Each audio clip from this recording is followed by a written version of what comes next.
दोस्तों, आज हम बात करेंगे नाना साहब के अचानक गायब होने के बारे में।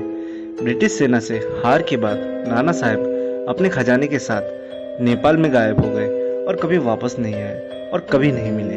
उनकी मृत्यु आज तक अज्ञात है और किसी को नाना साहब के बारे में नहीं पता। हमारे पास बहुत सारे सिद्धांत हैं जिनके बारे में हम बात करेंगे, लेकिन पहले नाना साहब के शुरुआती जीवन के बारे में बात करते हैं। नाना साहब का जन्म 19 मई 1824 को ढोंदू पंत के रूप में हुआ था और उन्हें मराठा साम्राज्य से पेशवा बाजीराव द्वितीय ने गोद लिया था।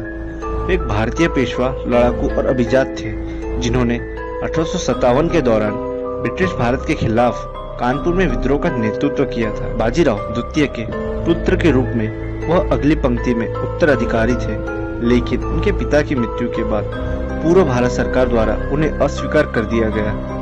प्रतिशोध में उन्होंने कंपनी शासित भारत में स्वतंत्रता प्राप्त करने के लिए उनके खिलाफ विद्रोह किया। उन्होंने कवनपुर, जो कि आज का कानपुर है, आत्मसमर्पण के लिए मजबूर किया।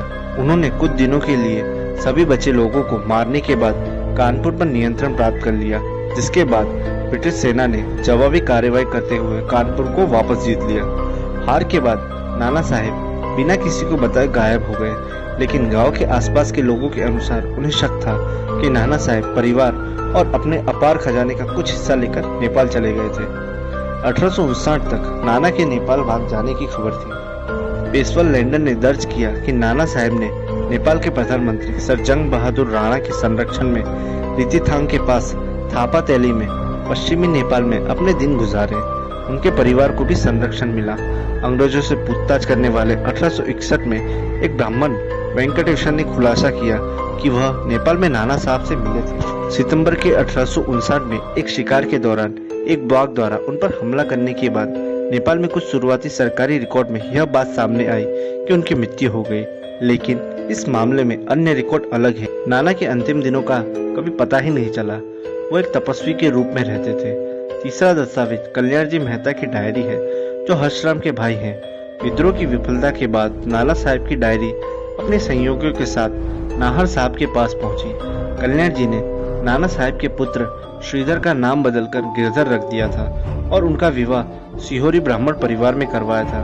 उनकी डायरी में 1903 में नाना साहब की मृत्यु डेहरी शहरी में दर्ज है। जगह अभी भी उसके कुछ लेख प्रदर्शित नहीं करती है।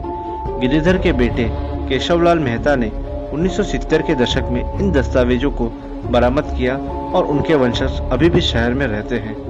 महाराष्ट्रीयन संत प्रहा चैतन्य पर के कवि बेलासार की पुस्तक में दावा किया गया है कि खोई हुई लड़ाई के बाद नाना साहब उत्तर प्रदेश के सीतापुर के आसपास के क्षेत्र में नैमिषारण्य गए, जहां उन्होंने ब्रह्मा चैतन्य से मुलाकात की, जिन्होंने उन्हें सुरक्षा का आश्वासन दिया। 1860 से 1906 में अपनी मृत्यु तक वे उत्तर प्रदेश में ही रहे। पुस्तक के अनुसार 30 अक्टूबर से 1 नवंबर 1906 के बीच उनकी मृत्यु हुई और प्रहा चैतन्य ने उनका अंतिम संस्कार किया। पुस्तक में दावों की प्रामाणिकता स्थापित नहीं है।